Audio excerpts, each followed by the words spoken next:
Welcome to Spiritual as Fuck, Spiritual as fuck. a podcast where we explore everything outside of the ordinary. I'm Liz Volpe. I'm a social entrepreneur, now psychic medium, teacher and mentor, with a huge passion to inspire people to dream big and change the world. I'm Diane Driscoll, a coach, facilitator and speaker. I'm also a psychic intuitive, learning to incorporate my spiritual gifts into my life and business. We're here today to share real and raw spiritual stories. It's going to give you a safe space to challenge what's normal and have some serious fun along the way. We hope you're ready to get spiritual as fuck. Before we kick into this week's episode, we'd like to make a big announcement. Liz and I are back with the first Spiritual as Fuck the Channel online event of 2024. We have timed this event to close out the astrological year and ring in the new. And who better to do that with than Astrologer Extraordinaire Lisa Salvatore. And if that timing wasn't significant enough for you, we will also be in the thick of Equinox energy. So join us on Zoom at 10 a.m. Australian Eastern Standard Time on Thursday 21st of March for this 90-minute online interactive event. To find out more, check out Global Times and grab your ticket. Check out spiritualaf.co/events or our Instagram at spiritual.a.f. Before we jump into today's episode, we need to do a huge shout out of thanks to the Master of Mediumship, John Edward, for recommending that we interview our next guest. When John Edward makes a recommendation, we just had to take action. Our guest this episode is Jonathan Lewis, an internationally recognized psychic medium who has studied metaphysics for over 18 years. Unlike many exceptional intuitives, Jonathan was actually an adult when he awoke and embraced his metaphysical journey. He's an established business owner, a third-generation builder of fine homes, and the father of 4. A chance meeting with psychic John Edward would put him on his path. He learned to listen to his own guides more and more, beginning to trust the information that he received. Jonathan has since travelled the world, reconnecting people with their loved ones. For him, this work is a continuation of his career as a builder. Jonathan now describes himself as a psychic builder, helping people to communicate with their loved ones who are no longer here in the physical world. In addition to his work as a psychic medium, Jonathan also channels music. His latest album, Hope, released in March last year, was co-created through a fascinating process with his guides. Jonathan's story of embracing his gifts is proof that it is never too late to shift one's path and programming. Okay, welcome back everybody to the Spiritual as Fuck podcast.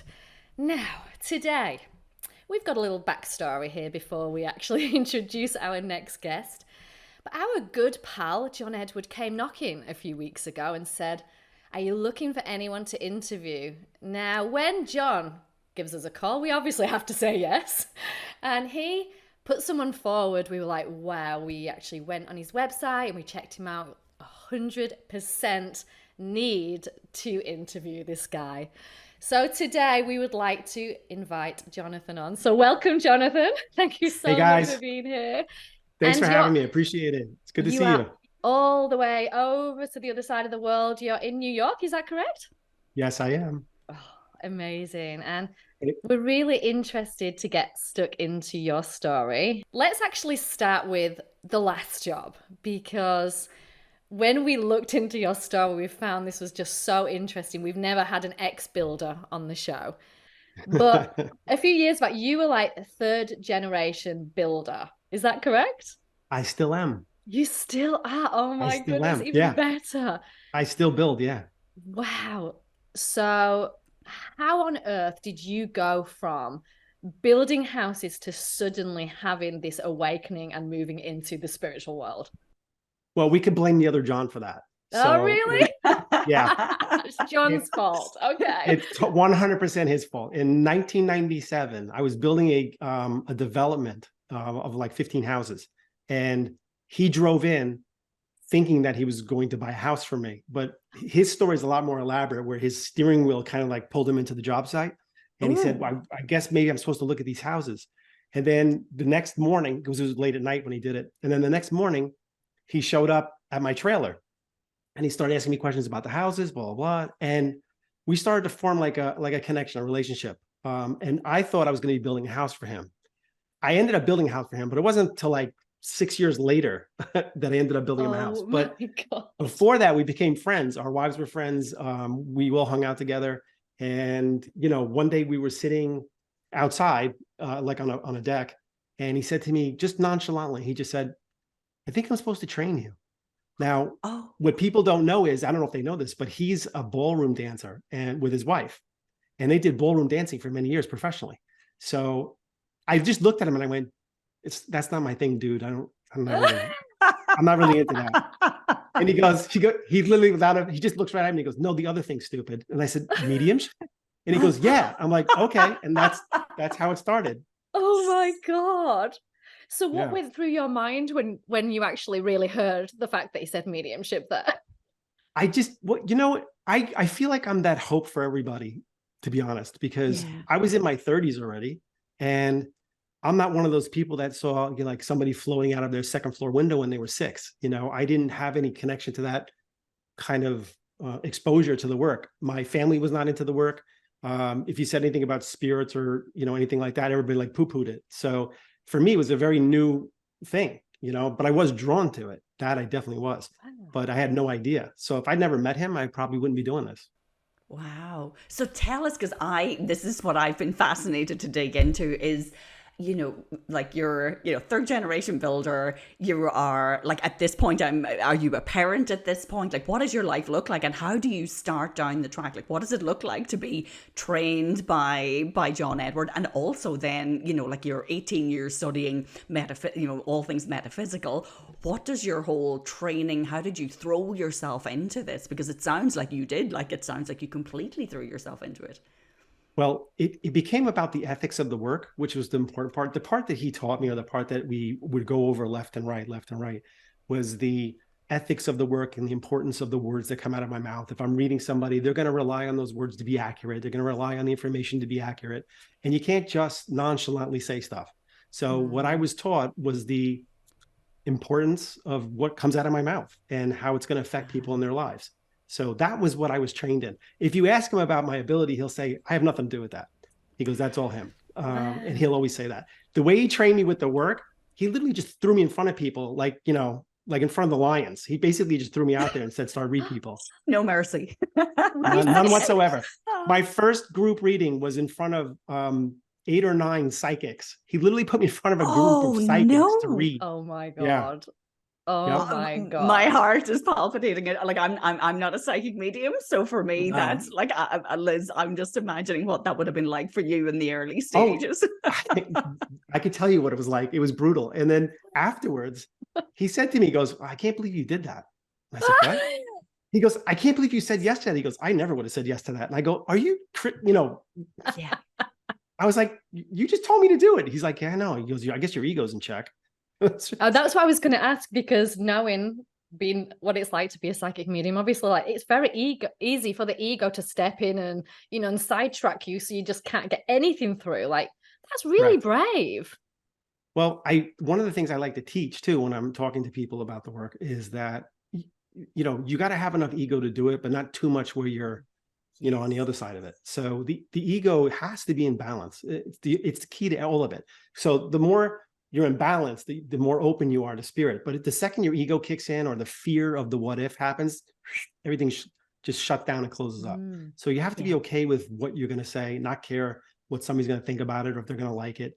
You just can't care. You have to come from an objective place. And I've always said, like, if you care what they're saying about the bad stuff, you got to care about what they're saying around the good stuff, and vice versa. So my whole reaction to it is, I don't care.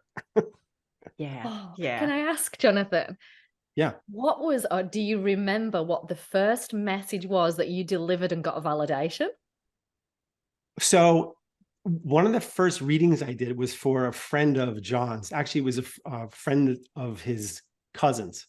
And it was over the phone, and they were in the car together. And they were talking about, it's so long ago, but she was in the car, and they said, I was talking to the 3 of them, and I started to get something around their friend. And her mom had come through. And they said, can you get some information around this? And they asked me a question or whatever. But her mom ended up coming through.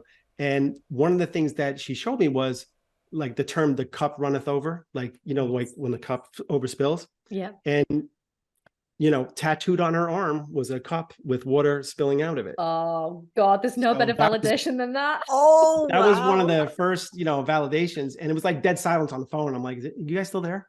Like, it was that kind of moment. So it was kind of cool. That was cool. Oh, well done. Oh my God. And to get something that big so early on, like that's enough to kind of fuel you and keep you going forward. I would love to know. So, you mentioned about, and I'm visual, so I'm imagining you and John sitting out on the deck and having this conversation. And, you've been told, okay, I think I'm supposed to train you. Where did that go from there? Like, I mean, I'm imagining, you're saying to your wife, oh, I think I'm going to explore this. Or, what do your kids think about it? How did that impact that? That decision to change the trajectory of your life? How did that impact your family dynamics or, just your life in general? It was not easy. It was not easy because, like I said, it came from a family that really didn't look at this work as being, legitimate in any way, shape, or form. So it wasn't like I was raised in a family that went to, go see psychics or mediums or anything like that. So it was very different. Plus, it was coming out of nowhere, to be honest. Nobody. Yes. I was like, all of a sudden, and I kept it secret for a very, very long time. I would actually do readings for people, and my family had no idea I was doing it, none whatsoever, until I couldn't hide it anymore, until it was like I had, I was getting out there. So it was like, by the way. Yeah, did they support what you do? Like when you first told them? No, they didn't. No, really? I had very little support from anybody connected to me when I first started getting involved with the work. But as they watched the development and people's reactions and how people were being helped and, the comfort that it brings in a lot of ways and the closure, they started to slowly shift to how they saw it. In a really big way. Now, all on board. Of course. And there's no denying it, like watching the work you do. And I guess I've only seen this as watching your social media feeds and things like that, but seeing the impact of the readings and just the validations that you get from people. But I guess you look at it that from a family that is, ingrained in bricks and mortar, like literally building physical objects, to then here's this, okay, so now he wants to go off and, do stuff in the spiritual realm. Like I can only imagine what was going through their minds. Do you see this passing on through your family? Do you see it in your kids? So you're a father of 4, right? Yep, I'm a father of 4. My mom was the one who used to have dreams of newspaper articles. She would have dreams of like a newspaper with like a headline, and maybe like a week later it would happen. Wow. So it definitely runs in the family there. Yeah, it was definitely from her side, I think. And then that was her thing. But that was it. I mean, that's it. My kids, I never really pushed it in any way. They're open to the work. They listen to the information when it comes through. Yeah. If they meet a new friend or somebody, I mean, we're getting their numbers, we're getting their dates, we're getting everything. So we got everything covered on that end of it. But when it comes to the actual work, they're kind of separate from it. They're not really involved in it. Yeah, which is beautiful, because then like nothing is being pushed either way, but it's like you still grow up with an awareness, or that it's part of dad's work, and it will come to them in whatever form, and it's probably woven into the fabric of what they do every day anyway when you grow up, and it's just part and parcel of your life. Yeah, the energetic side. They're very open to the energetic side of things, and that's my big thing, is the energy, how energy works and where it goes, and how to treat it, because energy is very important. So everybody forgets that part. Let's talk about energy, because we love talking about energy and we play around with it and see what we can do with energy. Talk about how you use energy with your gifts. Energetically, I have to be, like I said, in the right place. And I always tell people, people say to me, well, what can I do to get started? Or, how do I get involved with the work? Or how can I, look at it? I'm like, get your stuff together first. And they're like, what? I go, how are your finances? How's your life? How's your relationships? How do you feel about things in general? Like, are things in balance around you? Because if they're not in balance, then energetically you're off balance. And when you're off balance, it's very, very difficult to do anything connect to the work, because you have to be objective. And if you're too worried about thinking about what's going on every day in your life, about all this and trying to spin all these plates, it's very difficult to look up and like be open to what's coming through. So you're too busy on the earth plane, let's put it that way, to be open enough to see what's coming through. So I always tell everybody, like, make sure you have your stuff in order. I've done readings for people where they would, do tarot cards, or they would do Reiki. And all of a sudden they, like years later, they would be like, yeah, I quit my job. I'm doing it full time. I'm like, why would you do that? And they're like, well, basically they're telling the universe, I decided I'm going to do this now full time. So you have to supply me with clients. You have to supply me with the energy that I can use this to do this with. And now it's something that becomes a need as opposed to a want. And when it's a need, it's something that can be used against you in the energetic world. Now So you that's got to be interesting. That's a fascinating view of it. Yeah, I love that, because it goes to that, that lack mentality, or you're not coming from a place of abundance, then you're coming from something that this is something that I need, that I have to have. Right. Yeah. And when it's a need, it becomes a lesson. So the universe can now use it as a tool to kind of like teach you that lesson. So that's what you don't want when you're doing this work. You don't want to have those kind of things come up. You want to be in a very, very balanced and centered place where you know what's going on when it comes to the work and energy around you. And therefore you can be productive in it, as opposed to learning very hard lessons through it. And I always tell everybody too, and John will say this too, if you're going to get involved with this work, you better be ready, because the universe will spin all the negative right out. And I can vouch for that. Yeah. And I'm sure it doesn't happen at a slow and leisurely pace. No, not at all. It's almost like, what the hell? Yeah. So on that, what pearls of wisdom, because I know like a lot of the people, and we very much like our audience are those people who are relatively new to the spiritual journey, or they're curious about other people's experiences on their spiritual journey. What, if any, pearls of wisdom can you offer to people who are starting down this path, or maybe they are at that mode of deciding, oh, I'm thinking of quitting my job and I'm going to do this full time? So what, if anything, have been your distilled pearls of wisdom that you can pass on? Don't quit your day job. Never quit your day job. Never.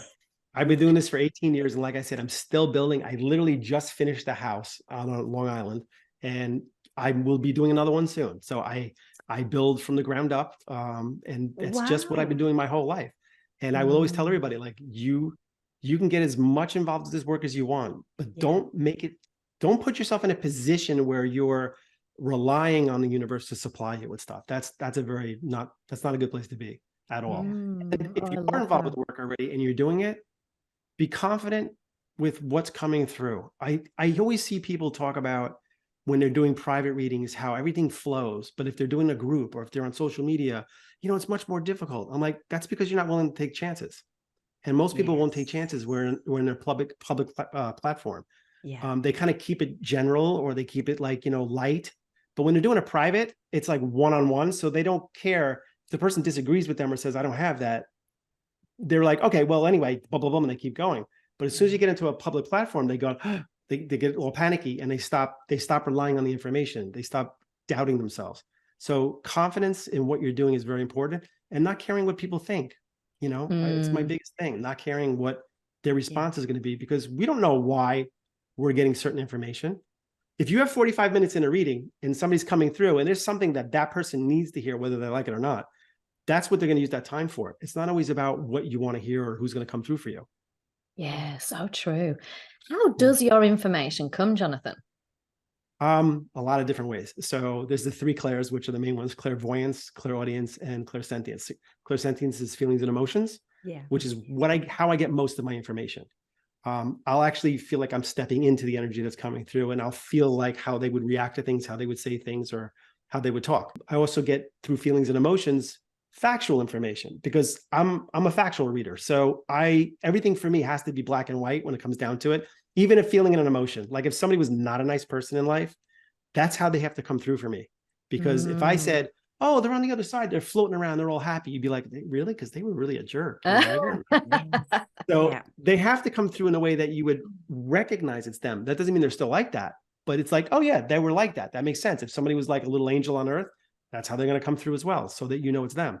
So that's how the feelings and emotions kind of play a role in the readings. Clairvoyance is obvious, which is symbolism. I'll see a lot of symbolism or pictures or things in my own life that they'll use to make the representation for what's coming through. And clairaudience. Once in a while, if I'm doing a reading, all of a sudden I'll just hear it real quick, like pop out of nowhere. So it literally pulls me right out of the reading, and I'll either get a name or I'll get something important that I have to bring up quick, and it kind of pulls us in a different direction. So that's basically how I read. So I'll put those 3 things together, and it'll just flow the way it needs to. I love it. I'm just wondering, because I'm getting a picture image of you being on a building site. And, I always think that being clairvoyant, naturally, you have that ability to, see a vision, see how the house is going to look or whatever. Do you feel like you've used this before, like before the awakening? So I've learned later on now that I can ask that a lot of the information that I was getting at work, I used to think I was really smart. I really did. I thought I just knew stuff. Like when it came to building and we had options for things, I'm like, no, I think we should do it this way. And then afterwards, everybody go, oh, that was smart. You're right. That's how we needed to do it. I'm like, yeah, I know. I just found out I was stupid getting a lot of help. Yeah. That's basically what I found out. A whole invisible team behind you. Yeah, they were kind of training me through my work in construction of how to pay attention to information, how to trust your gut when things are coming through and let your intuitive side kick in, so everybody's going, no, no, no. And I'm like, I think we should do it this way. And ended up being right.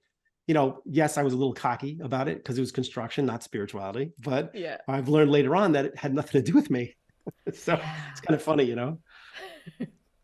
Gosh, I'm trying to imagine you on the building site, and even I just see from working with Liz so closely that sometimes messages are coming through to you. Have you found that you're out on the building site doing stuff and you're getting a message for someone? How do you handle those situations, or are you very clear on when you're switched on versus switched off?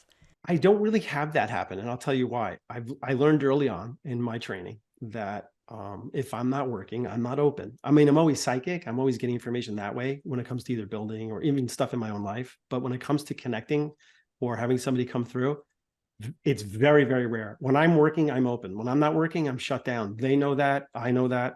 So that's why, sometimes people say like, oh, I can't help myself. I'm like, yeah, you can. It's like, you're just choosing not to. So to me, it's a choice. And to me, like I said, I don't want people around me when I'm not working. I don't need that. So when I'm shut down, I'm shut down. When I'm working, I'm open. Yeah, I think it's really such an important lesson to get those boundaries in, right? Otherwise you'd be knackered. Or else it's draining. Yeah. Absolutely.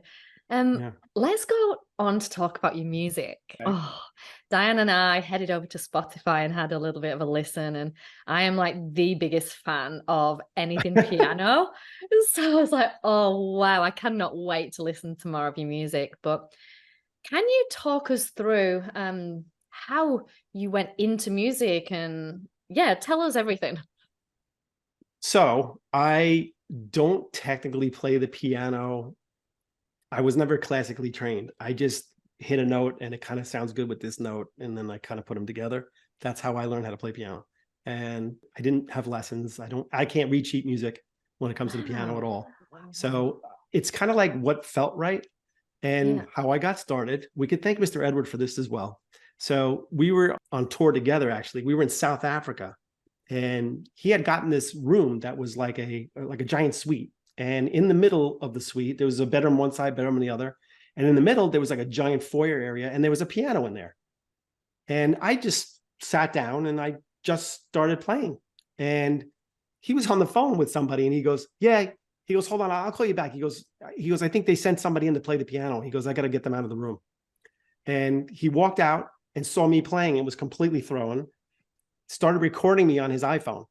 Oh, really? That's fantastic. Yeah. He literally started recording me on his iPhone. And then he took that recordings of me just playing random stuff and produced it. And that was my first album that came out, which was Follow the Path. Yes. And that was in 2014, I think. Oh my gosh. Because that's how it started. Hope is the album so it was March. I think it's only earlier this year that it's been released. That just came out in March. That's my actual real album. That's me actually putting music together and actually producing it and putting it out. And it's incredible. Like, and for anyone who's listening to the podcast, jump on to Spotify or wherever you get your music. But it is literally, it just carries you away. There's such a beautiful energy to it. Like, it's just so full of hope and possibility. Like, it literally, I'm even getting goosebumps as I'm saying this. Every song on that album was channeled. And it has a particular reason for being channeled. Like the names of those songs are for a reason. Like hope actually gives you hope. Like if you're somebody and I have here's the thing. When I do a reading for somebody, it's 45 minutes, I'm done, or 75 minutes or whatever, and I'm done. And then that's it. I have no more input on what's going on around them. And right after the reading, they have a little bit of a high. It's like, oh, I made the connection. But then life happens. The next day, everything goes back to normal. Yeah. And it's kind of like, ugh. So the music was designed to create that like go-to thing for whatever you need. And everybody's pulled the different songs on different days. So I have a song named Hope, which is, again, is something you would listen to when you want to give yourself what? Hope. Yeah. I have a song called Reflections, which is when you're kind of looking at who you are as a person and realizing what do you like, what do you not like, what needs to shift or change. So that song is based on that. Then I have another song like Challenge, when things are getting difficult in life. That's the song you would listen to, where it starts off very challenging in the song and then kind of like, amplifies in a very positive way toward the end. So they all have a particular meaning. And then I put affirmations with each song that I tell people to like, say the affirmation before you play it. Like, how are you feeling today? Look for the song that fits what you're feeling, and then speak the affirmation out and then play the music. Oh, God, I love that so much. Yeah, and we do totally encourage everybody, and we will have links obviously in the show notes as well, but it is, and even follow exactly what you're saying, Jonathan, about, tune into how I'm feeling, do the affirmation, listen to it, and even just observe yourself before and after that kind of experiment to see, well, what am I, how am I feeling? How has this shifted or elevated my mood, and in what way? I'm thinking it might even be good to like score yourself before and after, because I know I have had like a visceral experience with listening to the music as well. Can you tell us a little bit about the channeling process? Like what was that like, and over what length of time did it take to channel all that music? Okay, so I literally wrote all the songs in about a week and a half to 2 weeks. Wow. So they just came. Now, when I say write, that means that I recorded them digitally, because I don't know what I'm doing with a pencil. So I recorded them digitally. Okay. And I can't even play them again. I can't even play them. I bet if I sat down for long enough, I would figure it out. But that literally came out this way. Like I would record one, like just stay on it for like a full day and a half until I got the whole song out. And then I would go on to the next one. So it was depending on how I was feeling. And I would use the feeling and an emotion of what I was feeling to produce the music. And then I would come up with the title. So I didn't have the title first. I just came up with the title after. Like, how does this make me feel? Feels like I'm challenging things. Challenge. That's amazing. Yeah, and I haven't played since. Oh, God. Really? It's just amazing. I have no doubt you will get another, when the time is right, it will come back whenever the next album is it's percolating in the ether somewhere. It's definitely somebody asked me, they're like, when are you coming out with another one? I'm like, when they tell me to, when I have that urge to all of a sudden sit down and play, then that's when it's going to happen. Otherwise, I haven't even touched it. Wow. And are you hoping that no one books you for a concert in case you have to play it again? That's not going to happen. That is not going to happen. I would never be able to play in public anyway. I'd be like, so that's funny. I just love that it's such a moment in time. Like it is literally, like it may be for the duration of the day or whatever it is, but you can't go back and revisit it. Yes, you could deconstruct it. You could learn how to play it all over again, but that's not the intention behind it. It is supposed to be recorded in the moment, gone out there, and then it takes on a life of its own with every person who listens to it. Yeah. And it's funny because I have like family that listen to it, and they'll say to me, like, today, this song was my favorite, or another day, that song was my favorite. I'm like, well, why is that? Like what was going on that day that makes that pulled you to that one? So it'll hit people different ways. So that's the part I like about it. It's like alive, which is the part I like. Yeah, I will definitely, I don't know about you, Liz, but I will definitely be listening to it in a totally different light now, and I will be very curious to observe myself and, what is coming up for me. That just gives it, because a lot of the time we listen to music, it has an impact. Like music of all sorts has a huge impact on people, but we're not necessarily curious about what that impact is. So it's just, it is such a whole other layer of a gift to be able to give that to people. Yeah, something to give, something for them to have all the time. Yeah. That's why I would love if you could, because I know you spoke about this, like it may have been on other social media platforms, but I know you spoke about it on Facebook, and it was about that, you go in for a reading, and, whether it's with yourself or with any other psychic medium, and, you're looking for that connection, you get that connection, and you're on that high, you just feel, that grief has kind of, stood to one side for a while, but then after the reading, you hit that low or that depressive state where it's like, I've lost that connection again. But you gave some wonderful advice on one of your Facebook posts. I'm just wondering if you can give some advice to our listeners who do that it is, you go in, you have the reading, you have that connection. And of course, your music is a great way of keeping that alive. But any other, anything you can share with people of how they can keep that connection alive for themselves in everyday life? The one thing that I've always realized about this type of work, especially mediumship, is, again, it is about creating the closure or helping to create the closure, but we don't want it to become the crutch. That's the thing. When somebody has a reading and they like who read them, doesn't matter who it is, they'll go back and they'll keep going. And that's something that's the one thing we don't want, because then you're not dealing with the fact of what's actually happening. So, not to go off subject quick, but I have a quick story around this. Please share. I have a woman that I read quite a few times. And after a while, like when I do a reading, I forget it afterwards because I'm channeling. So I don't remember anything about it. I don't remember the person. And then if they go back for a reading, I'll say like, did I read you before? And they're like, oh yeah, you read me a couple of times. I'm like, okay. And we go into the reading. So I read this woman apparently 7 times. Wow. And I said to her, I go, I think we might want to not do this moving forward, because, I don't want this to be like a thing that you're always depending on. She goes, listen, buddy. She goes, my husband passed. She goes, once a year I get a date with him. You're not ruining that. Oh. And I just laughed. And she got it. She got it. She wasn't using it in the way where it's a crutch or was helping to get through life. She was using it as a way of like, hey, it's my date once a year with my husband, and that's what I want. I love that. Yeah, that is what a story. Yeah, and she was so clear about what she wanted. It was like, okay, I hear you. But yeah, she went from a sweet old lady to like, shut up, buddy. I was like, whoa. Yeah. Oh, is there a standout reading that you have that may have blown your mind, or was just a beautiful experience even that you can share? Yes, I have one that always stands out. And the reason why it stands out real quick is because the orchestration of how it happened, not so much the reading, not so much what came through, but how the universe, my guides, probably their guides, how they orchestrated this and put it together. So I was doing a night of readings in my office, and I do between 5 and 6 readings in a night. It was right in the middle of the readings. I just go by my list. I have a first name and a phone number. That's all I get from my office. And I called them, and I can't remember their name at the moment, but let's just call her Sarah. So I called up and I said, hey, Sarah, it's Jonathan. She goes, hello. I'm like, yeah. I said, we're scheduled for a reading.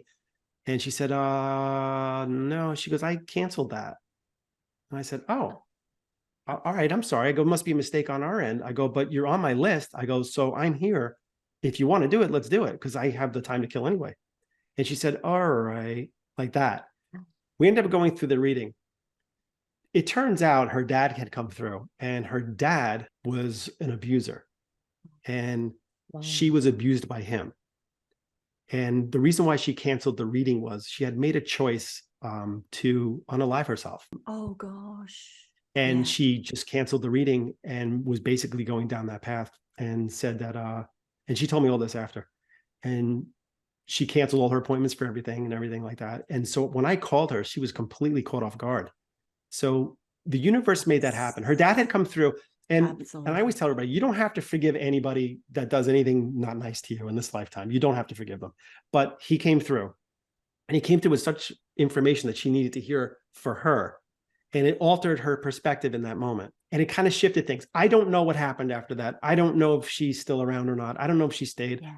But in that moment, she said to me, she goes, if this call didn't happen, here's what was going to happen. And she told me. And I was just blown away by how the universe ignored the fact, like somebody in my office had to miss that. They missed it, and they kept her on the list anyway. And normally they would pull that person off the list and fill it with somebody else, but that didn't happen. She was on the list. So I knew that was supposed to happen that night. And that's the part that blew me away. So that reading always stands out for me, to to trust that what's happening is the way it's supposed to. For a reason. God, what a story. I love, that these synchronicities and signs, they happen all around all of us. And I guess the word that you mentioned there is trust. And a lot of people don't trust the signs when they see them, or they don't even have the awareness. Like, what advice do you have for people to kind of just trust when these signs come? I think what people have to understand is that they are psychic, and they are intuitive. And when they're getting those symbols and signs, they think it's their thoughts all the time. They think, well, I'm saying that. Or my favorite thing is at the end of a reading, if somebody goes, can I tell you a quick story? And I'm like, yeah. And they tell me the story about, what happened for them. And it's a sign. They go, do you think that's a sign? I'm like, I don't get that. Like, what do you mean? Do you think that's a sign? Like, I don't get stuff that specific. And it was such a, that moment of like literally trust what you're feeling is the fact that you're intuitive as well. So when people watch a medium, they go, oh, I wish I could do that. You can. It's just very difficult for your own family. When it's me reading for a stranger, much easier than me reading for a family member. I won't read for my family because I know the dates. I know the causes of passings. I know a lot about them. I know their personalities. So what are they actually going to bring through that I'm not going to know, right? It's just a feeling. So when my family comes through, it's a feeling. And that's what most people have to understand, is that that's what they're going to get as well with their own family. They're going to get feelings. They're going to get overwhelmed in the moment, or all of a sudden mom will pop in their head out of nowhere. And I let people know, like, when that happens in that moment, stop what you're doing. Look around. Look at people's t-shirts. Look at the emblems on a car or a bumper sticker or a number somewhere or something hanging in a store window. Something that's going to jump out at you and go like, that's it. That's my symbol from now on. So choose your symbols. Don't wait for them to show up. Everybody's waiting for the lightning bolt in the shape of a dove. And you can't do that. You have to say to your guides, like, this is what I'm going to use as a symbol. Make sure my mom knows that, or make sure my dad knows that. Like, this is the symbol I want. And then put it out there. And then you have to accept it when it comes through. That's the only hitch. If you don't accept it when it comes through, they kind of scratch it out and then you have to start over. But you have to go like, yep, that's them, and accept that symbol. Great information there. Absolutely. And we love giving listeners homework to do, anything that will help them kind of build their abilities. And like Liz, as you said, be open to that trust. That is such a good thing for people to do. And I think you get the extra validation when you're asking for an explicit, I want this sign. Then when it comes through, it's less of a coincidence. You can't write it off as much if it is, I need to see a yellow car as an example. It's like one of our listeners on our online program has talked about this, asking for a yellow car, and she was literally seeing continuously bigger and bigger and bigger and more yellow cars all the time because she was asking for it, and she was trusting that, yes, this is coming through and this is a symbol, a sign that they're connected, or that I'm on my right path. Exactly. And it's like a perfect example of that too, is like when somebody buys a new car and they think they're the only one that has it. It's like, I got this brand new car, it just came out, I bought the first, like they think they bought the first one, and they're out on the road and they haven't seen it before that. But once they buy the car, all of a sudden there's one over there, there's one over there, there's one with the light across from them. They're like, the car's everywhere because it was there before, but you didn't connect the dots. So now that you own one, you know what to look for. And it's like, you connect the dots. Recognizing information. Yeah. Can I ask just about the difference of processing that information too? So obviously I'm saying obviously, I shouldn't say obviously, I should just ask the question. But if you're doing readings one-on-one, because a lot of your work is online, like you do lots of, events that are online or live readings for people, is there a difference for you energetically, or how messages come through for you if you're in a physical room or a physical one-on-one situation versus the online platform and there are people in Australia or Canada or, Europe somewhere? No, none whatsoever. Matter of fact, I feel that online or phone readings especially are the clearest. And the reason being is that when you're face to face with somebody, they have like facial reactions. They could actually lead you. They could actually be like, they could do stuff like that. And what I'll end up doing if I'm reading somebody, I'll look off to the side. That's what I end up doing. Look off because I don't want to see their facial reaction. I don't want them leading me in any way. Because sometimes it's against what I'm actually feeling, and I have to trust what I'm getting, not what they're saying. But to me, there's no difference. I've had better reactions from people, or I should say better information with people on the phone than I've had with people sitting right in front of me, like physically. Yeah. So to me, it doesn't make a difference. We always talk about energy, right? The energy is everywhere and nowhere at the same time. So it doesn't matter if you're, the human is right next to you, or if they're 3,000 miles away, or in your case, 6,000 miles away. It doesn't make a difference. No difference whatsoever.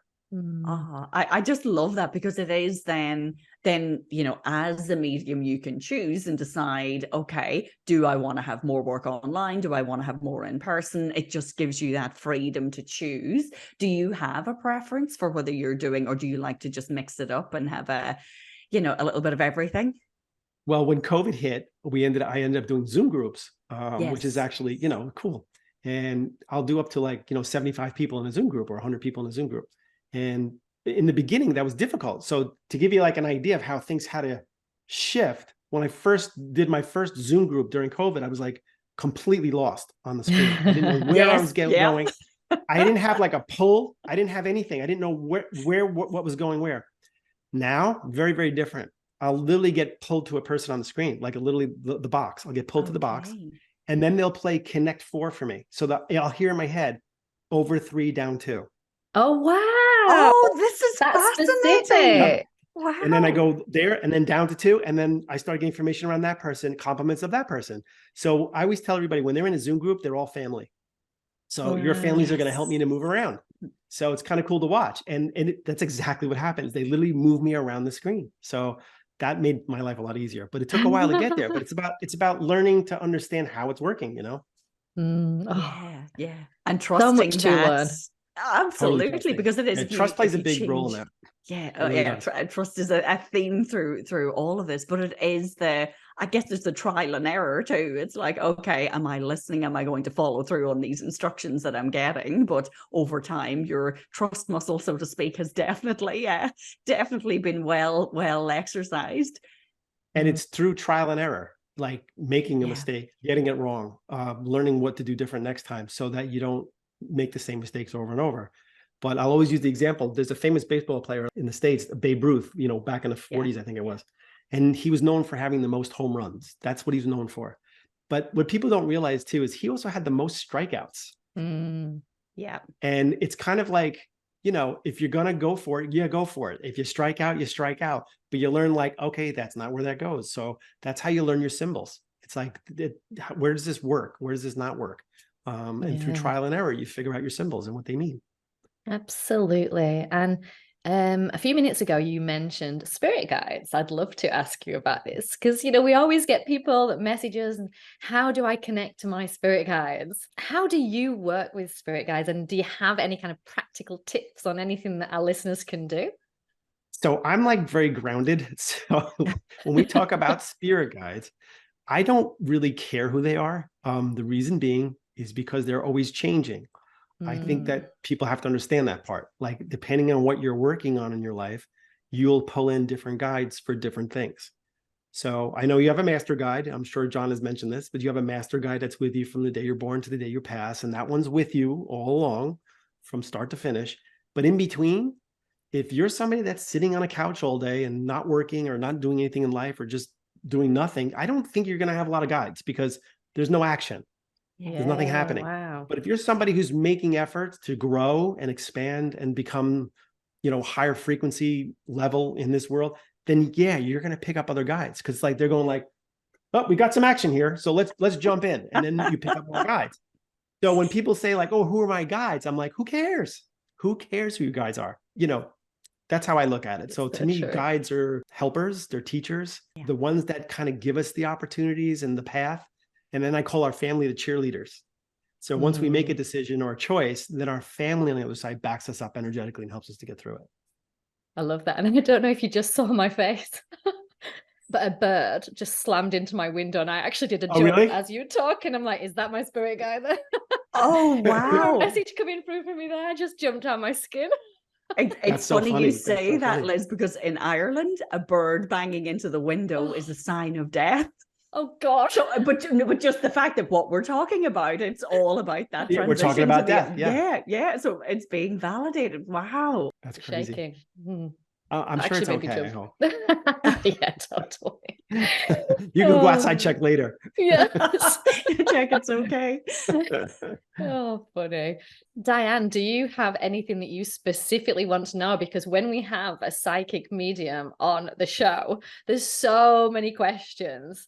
Is there anything that you really want to know? Yeah, of course, I'm resisting the urge to ask if anything is coming through for you, Jonathan, because like we always, so Liz and I, for our listeners on the back end of our podcast, we will always ask our guests beforehand. There is never any pressure and we will never kind of put you on the spot. But Liz is now, there's a reason Liz has put me on the spot. I'm thinking that's how my brain works. It's like I'm always curious about what's going on in the background for people. Like, when I know we all have these gifts, but I guess they're uncovered to varying degrees in all of us, and I'm sitting with two psychic mediums, so well, I'm always open. So when I'm doing stuff like this, I am already like open just in case. But I wanted to ask you a question before, and I almost said it like 3 times, but I have like an older female that's passed, so older. This would be like grandmother range female, but she wants me to talk about having an issue on one lung, like an issue around one lung, not both.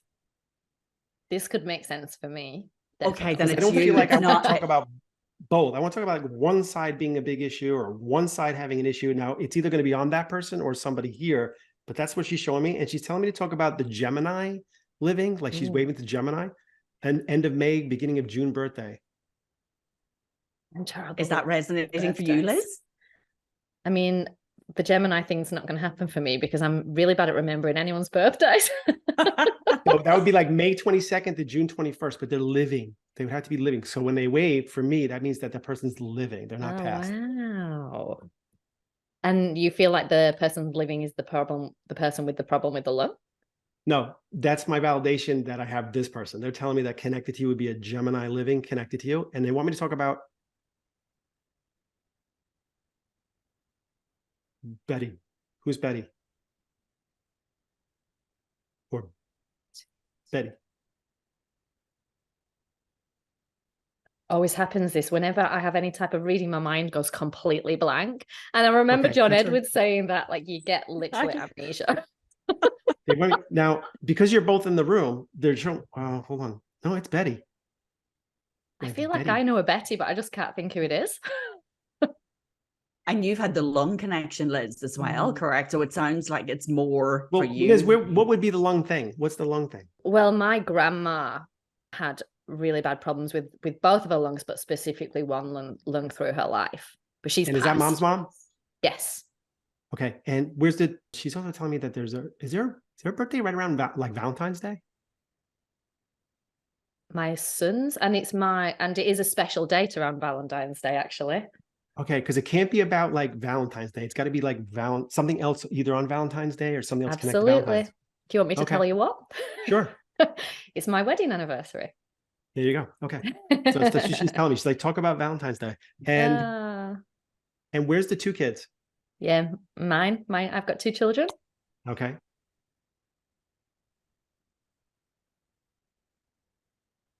And when one of them was really, I don't know how old your kids are, but if one of them was really young, I don't know how to put this. Was the first one more of a pain in the neck than the second one? Absolutely, Jonathan. Okay.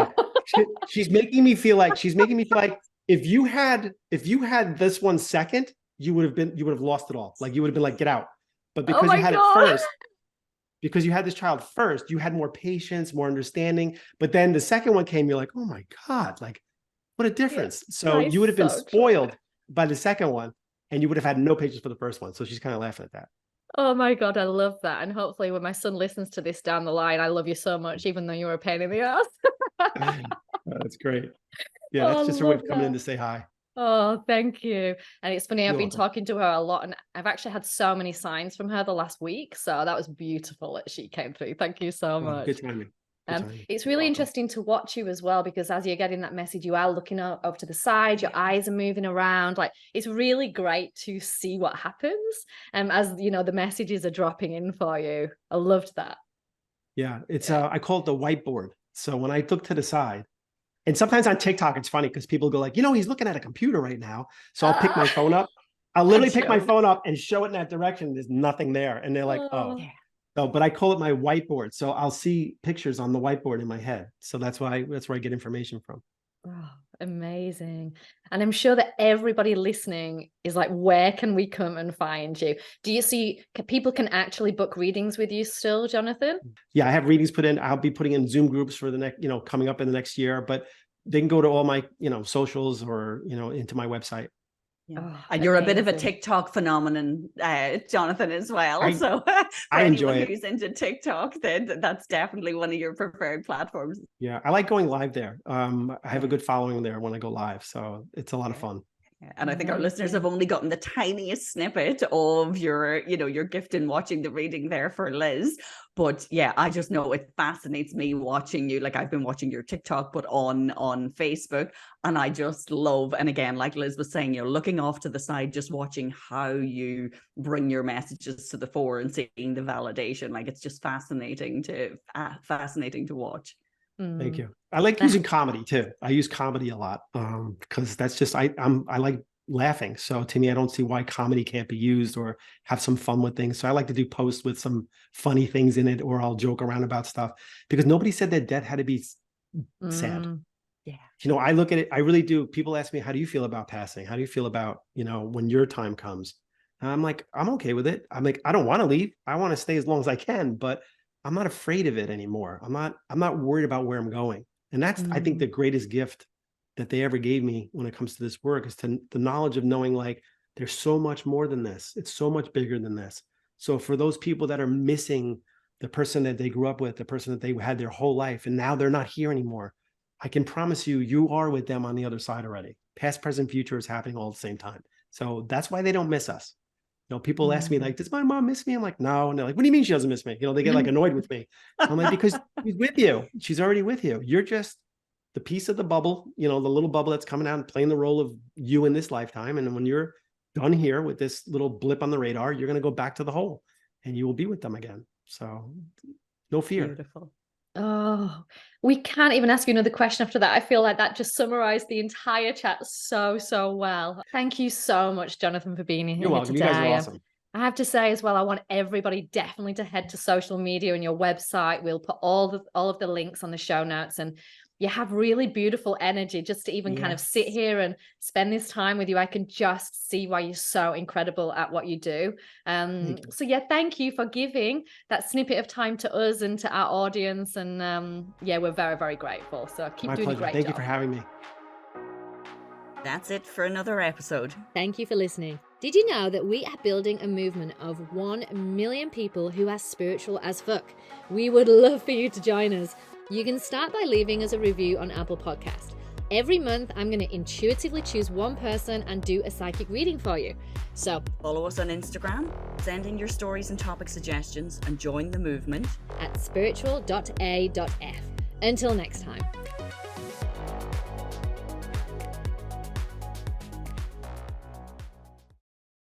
This is a Guide Your Light Network production, creating podcasts with purpose.